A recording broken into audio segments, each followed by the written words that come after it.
If you live in a cold climate like me, I live in Wyoming. In the winter, it gets, in our worst days, -20, sometimes -40 on really bad days with a wind chill.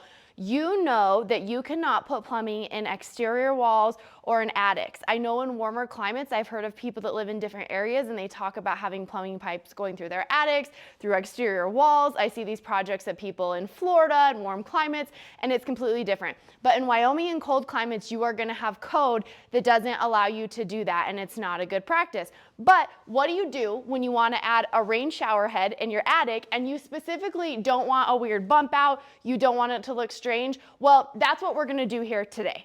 One thing that's allowed when you have to use an exterior wall, if you can't avoid it, is you're allowed to build a double wall. So what you do is you build your full exterior wall, you insulate it to the code standard, you drywall over it, or you put 1/2-inch plywood, whatever your code requires. Then you build a second wall inside of that wall, and then you put your interior plumbing. So in this case, I talked to my inspector and I said, if I build out around this box, because a lot of people build a bulkhead or a drop beam or seal, or like a bump out or a drop, and I didn't want that. I have these nice tall ceilings and I want them to be flush and beautiful in this bathroom. So I asked him if I finish an area above it, so we're gonna frame it out, we're gonna put drywall over it, and then the blow-in insulation in the roof goes above that, we have our double wall system. So I am gonna build my double wall system for this around it and above it in the attic, so I don't have to drop it down and do below. And when I finish this, it's gonna be nice and flush and beautiful.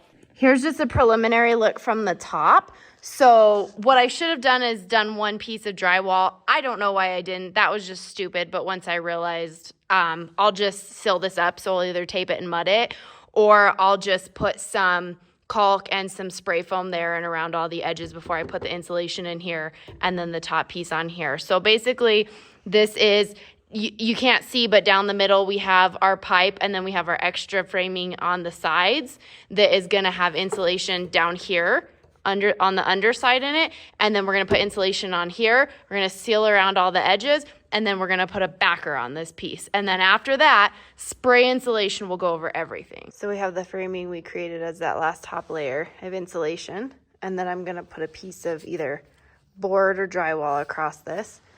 And I'll show you from the bottom at this point of the process. Okay, so here's our current view from below. You can see we have on the framing we made on each side, we have insulation in each of those quadrants. And now our last step is just going to be to add a top layer above the insulation in the attic so it's not exposed to the open cavity in the attic.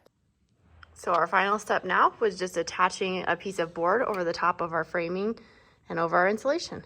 And it worked. So we had the home inspector come take a look at it. We did just what he had told us to do, and he approved it, so we're ready to move on.